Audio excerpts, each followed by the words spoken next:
What's up, guys? How about some more Decay? So, the reason I haven't been uploading for a little while is because I just had like a major allergy attack and I don't sound perfectly normal right now. But I wanted to go ahead and put this video out here just because while I'm waiting for myself to start sounding better, I wanted to think about recording the rest of this game because some of the later missions are starting to become really challenging, and I'm not really satisfied with the strategies that I'm coming up with for this one. So, but I really like this mission, though. This is, I want to say this is what is called domestic violence or something like that. And so far, it's one of my favorite ones in the game, just because of the enemy encounter structure is dense and difficult, but it's not like completely ridiculous like the previous mission and the next mission afterwards. So, but hopefully this will be an LP I'll actually be able to finish without too much trouble, going into it relatively inexperienced compared to the normal Half-Life campaign. Anyway, there's 2 boxes of shotgun shells and 2 shotguns in here, both of which will give you the same amount of shotgun ammo. So one character pick up the 2 boxes, the other character pick up the 2 guns themselves. And for one character, there's another pistol lying around here, so that'll give you another full clip of 9mm ammo for whoever wants it. And then this room in here is intended to be another co-op puzzle, but it doesn't really work like that, basically, because you have to press the switch to get the door open, and it's only open for a few seconds. So you'd think that you have one character press it and have the other character go through, and then have the second character open it again from the other side, but actually that's not the case at all. It actually, there's nothing that can open it from the other side, so you have to just get that first character through anyway, which is actually a lot easier than it sounds. Anyway, I'm going to creep around the corner here with the pistol and try to take out these Vortigaunts that have already spawned in here, which is actually going to be very tricky because there's a lot of Vortigaunts that are going to spawn in this area. And as I've described many times before with the Vortigaunts, not only in this game but in the main Half-Life campaign, and as I will do again whenever I re-upload the HD versions of the Half-Life campaign that I've already recorded, the Vortigaunts are very tough because you simply cannot dodge their attack. It is like a projectile attack. It's not like the guns, which you obviously also can't dodge, but it's like you would think you'd be able to dodge that beam, so you try it anyway, and you just can't do it. It's impossible to dodge. So the only thing to do is just be behind cover. It's like the which has so far been okay for me because I've been playing a lot of Doom 2 recently on the Xbox Live Arcade, and being used to the idea that like the zombies and their guns, you can't dodge them, so you just have to poke yourself out around the corner and kill them, and then come back behind cover before pop out, deal your damage, and go back before you take any damage because you just can't dodge these attacks. But these guys take maybe 4 or 5 shots with the pistol to kill, so it's draining my ammo quite quickly because I don't really have that much. But I did pick up the spare clip with Colette, didn't I? I think I did. And there's a turret and a trip mine around that corner, so you obviously want to throw the grenade over there. And since Gina doesn't have as much pistol ammo, I want to save hers and go ahead and just kill that guy with the Magnum. I didn't realize he was going to be there, though. But that door will automatically shut. There's nothing we can do about it. But this room in here, when we come in here, there's going to be more Vortigaunts spawning in here, and this is such a big open room, there's nowhere to take cover from these guys, so you kind of just have to work with it and kill them before they get their attack off, which is possible because it does have a rather large charging time, and if you're really worried about it, then just obviously just auto-target them and pop them with the Magnum, be able to kill them with one shot. But in the corner here, this is like I guess it's like a gym, like a pool area, and there's in the stands there's some health and suit energy there. So I'm going to bring Gina over here and have her break open that vent, and then I'm going to bring Colette into the room as well.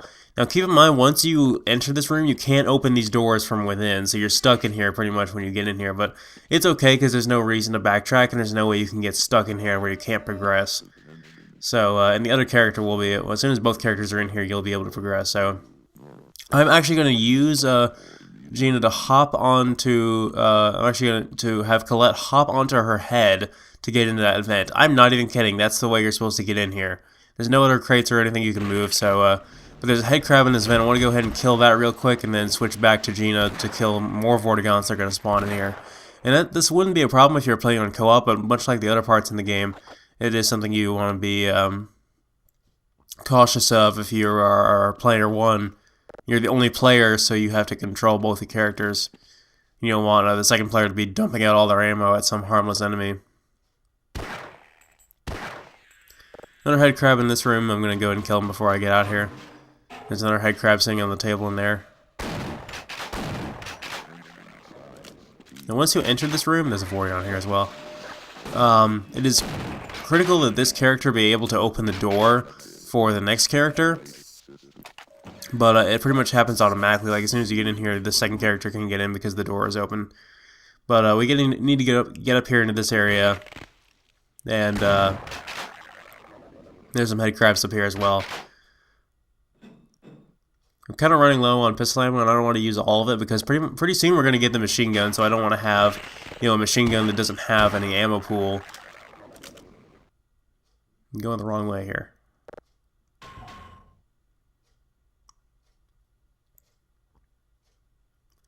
Now in this vent down here, if we pop out through the grates, we'll pop out into a room full with soldiers, and we'll have to fight the soldiers finally. So we have the Magnum and the shotgun, which should be fine for fighting them. But you can see that wall there. It has you can see it has like cracks in it. We can break that open, and we can get the alien guys that I don't remember what they're called. The little aliens we can send out that attack enemies, and that I never really use in the campaign. And we can get those guys and use them against but I got stuck in here. I can't figure out how to get out. And obviously that would just blow open the grate, so I couldn't get those things, which is a bit of a letdown. Because I really would have liked to have set them loose against the soldiers and had them try to kill them instead. Because this is actually a very tricky encounter, because you drop down right in the middle of these guys, and there's nowhere to run for cover except for down here, and you got to kill a few of them along your way. So that guy threw a grenade at me, so I got to hurry up and get out of his way. And now we get the machine guns. So now we have the obviously, as if I didn't establish it earlier, in this version of the game, the PS2 version, the machine gun has been retextured significantly to not only appear like a completely different gun, it appears like it also sounds different. It's a M4, M16 type carbine weapon with a grenade launcher on it. So it is literally the weapon that is used in the scene in Scarface where he says, "Say hello to my little friend."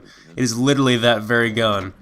And we're not going to get any ammo for the grenade launcher attachment for a while, but it's still pretty good because it's a way to empty out all our pistol ammo a lot faster because they share the same ammo pool, if I didn't establish that earlier. But obviously the door's open now, so we can go ahead and get Gina through here now. Go pick up everything we didn't pick up with Colette. But unfortunately, at this point, since there's only that handful of soldiers that we killed, only one character is really going to get a decent amount of ammo for the machine gun, so the other character is going to have to use their leftover surplus of shotgun and magnum ammo. So see if I can break that open and just show you. Yeah, they're in there, it's just I don't know how to get to them.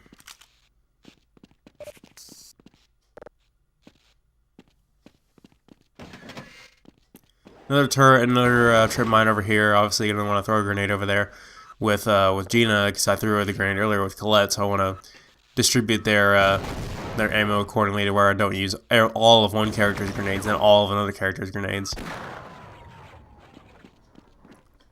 Now with this area, there's basically going to be the same encounter we had earlier with the Vortigaunts, except with soldiers, so that's going to make it a lot harder.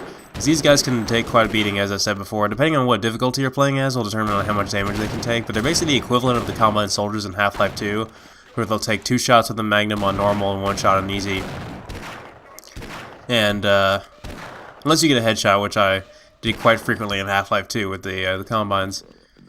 But that's not as easy to do in this game because we're so reliant on the auto-targeting system, because the normal targeting system is so crap in this version of the control scheme because of stupid PS2 analog sticks. Anyway, there's about 3 or 4 guys down there. I want to chuck some grenades at them because they're all clumped together, so I might as well.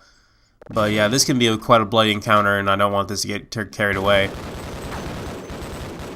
But I want to have at least one character that has a decent amount of magnum ammo going into this next room, because we're going to need it, because the other weapons are not going to be as useful.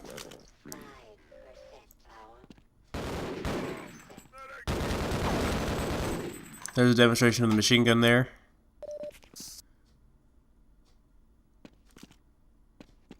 And you can see by the bloom of the reticle that the machine gun does not have, it's not as accurate as the pistol, so if you really want to hit something from really far away, and then you could always use the pistol. So that's really the only trade-off, is the fact that it's less accurate. Other than that, there's really no reason to use the pistol from now on, because, like I said, it's the same ammo pool. So there's a good demonstration of what I was just talking about, where I was not able to hit that trip mine with the machine gun. I was able to hit it with the Magnum, though. But or with the pistol rather. And then I took out the Magnum to hit this the turret there, which one-shots it. So that's nice.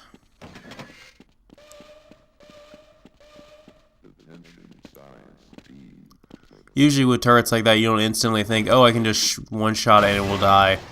You usually think, oh, I gotta throw a grenade at it, or I gotta find a button that'll disable it. Not in this game.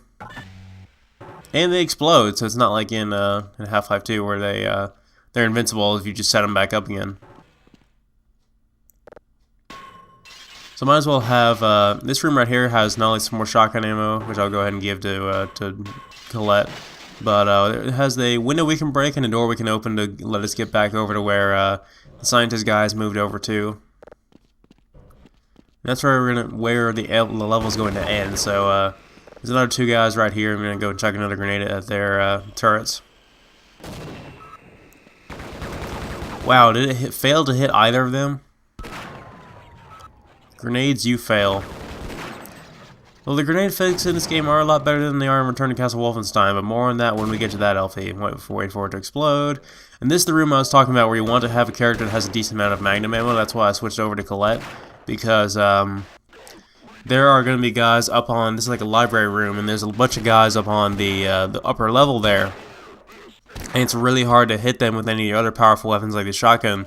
The shotgun might have a faster rate of fire, but it's really hard to hit these guys because you can't get any closer to them when you already are. And the machine gun is not really that accurate. I mean, I might use the machine gun a little bit here just to demonstrate, but I really want to be careful in this room because this room can be really nasty. I've died quite a few times here by these guys. So I want to just peek my head around the corner and just hit them from as far away as possible, just by peeking around the corner and aiming up at their ledges up there. Almost out of machine gun ammo.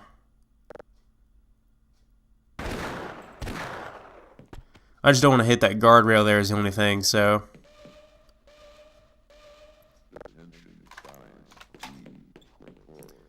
Go ahead and collect their ammo. Now you may be thinking, what is the point of this room? I will tell you, there is no point to this room. There's just enemies in here. There's no items we can pick up. There's no objectives in this room. And this elevator right here does not work, even though it has a button you can interact with. This room is completely pointless.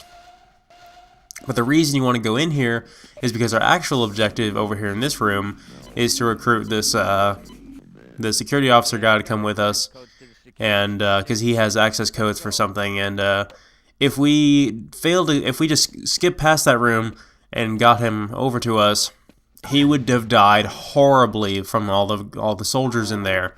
So obviously we want to go ahead and bring Gina over here, so when we arrive with Colette and the officer, the mission will end. So that's that. That's why you want to kill those guys, is purely so that guy can survive. Otherwise, that room, like I said, is completely pointless. Clear codes for the satellite delivery rocket? Sure do. You got a plan? So that's the end of the level. I'm glad I was able to fit it in one video as usual, and it might be a while before I get to the next one, because the next one is really tricky, and I want to make sure that I have everything sorted out for the best strategy for dealing with it. Not to worry, ma'am.